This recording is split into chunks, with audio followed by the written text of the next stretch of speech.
Bismillahirrahmanirrahim. Assalamualaikum warahmatullahi wabarakatuh. Nama saya Sri Devi dari kelas PAI 3H. Di sini saya membuat video untuk memenuhi salah satu syarat UTS Teknologi Pendidikan. Mengenai pembahasan, di sini saya akan menjelaskan sedikit mengenai kecanggihan teknologi untuk kemajuan pendidikan agama Islam. Pendidikan di era globalisasi ini sedang menghadapi tantangan yang begitu besar, terutama jika dikaitkan dengan kontribusinya terhadap terbentuknya peradaban dan budaya modern yang relevan dengan perkembangan ilmu pengetahuan dan teknologi atau IPTEK. Dengan demikian, secara makro, kondisi pendidikan Islam saat ini sudah ketinggalan zaman karena kalah berpacu dengan perkembangan dan perubahan sosial budaya. Konservatisme pendidikan merupakan salah satu sebab yang dirasakan menjadi hambatan sehingga komoditi yang diproduksi pendidikan Islam selalu kalah bersaing dengan perkembangan ilmu pengetahuan dan juga perkembangan ilmu teknologi. Kemajuan ilmu pengetahuan dan teknologi ini misalnya yang mendorong pertumbuhan industri, komunikasi, dan informasi yang sedikit banyak telah mengubah pergeseran nilai dan budaya yang ada dalam masyarakat.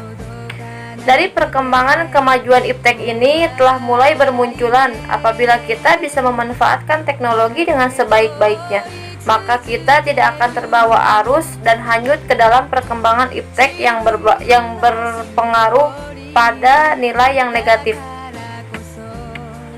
Pendidikan Islam berwawasan IPTEK pada hakikatnya ilmu pengetahuan dan teknologi merupakan hasil karya dari potensi akal manusia. Perkembangan ilmu pengetahuan dan teknologi saat ini berlangsung sangat cepat sekali dan mencakup semua sektor kehidupan manusia. Sejalan dengan pesatnya perkembangan ilmu pengetahuan dan teknologi, pendidikan sebagai bagian dalam kebudayaan manusia tidak akan terlepas dari sebuah tantangan. Adapun yang menjadi titik sentral problem modernisasi adalah standar kehidupan yang berpijak pada materialisme dan sekularisme. Hal ini mendorong manusia untuk memusatkan diri pada perkembangan ilmu pengetahuan dan informasi sebagai sumber strategis dalam sebuah pembaharuan. Oleh karenanya, tidak terpenuhinya kebutuhan ini akan menyebabkan depersonalisasi dan ketersaingan oleh dunia modern. Untuk menghadapi berbagai tantangan dari dampak di atas, maka pendidikan Islam harus mampu untuk meminimalisir dampak negatif dari kemajuan IPTEK ini. Di antaranya dengan cara perbaikan kembali konsep dan sistem pendidikan yang ada.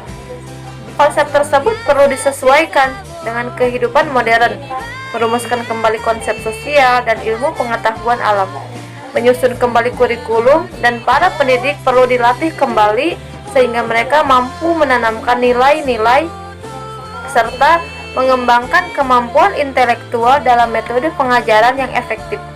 Dengan demikian, pendidikan Islam akan menjadi pendidikan yang sejati. Jadi, pendidikan Islam ini memandang perkembangan ilmu pengetahuan dan teknologi sebagai tantangan yang harus dihadapi dan dikuasai sehingga generasi muslim tidak tertinggal oleh kebudayaan yang berkembang. Namun demikian, perlu dipikirkan bagaimana agar perkembangan ilmu pengetahuan dan teknologi ini tidak terlepas dari nilai-nilai ajaran Islam. Usahanya antara lain yaitu dengan islamisasi ilmu pengetahuan dan merupakan proses pengembalian atau pemurnian ilmu pengetahuan pada prinsip-prinsip yang hakiki, yakni prinsip-prinsip at-tauhid, prinsip kesatuan makna kebenaran, dan juga prinsip kesatuan sumber ilmu pengetahuan. Pendidikan Islam harus bersikap mengarahkan dan mengendalikan perkembangan ilmu pengetahuan dan teknologi sehingga tetap berpijak pada sumber agama Islam, yaitu Al-Quran dan Al-Hadis. Sekian penjelasan yang dapat saya sampaikan. Wassalamualaikum warahmatullahi wabarakatuh.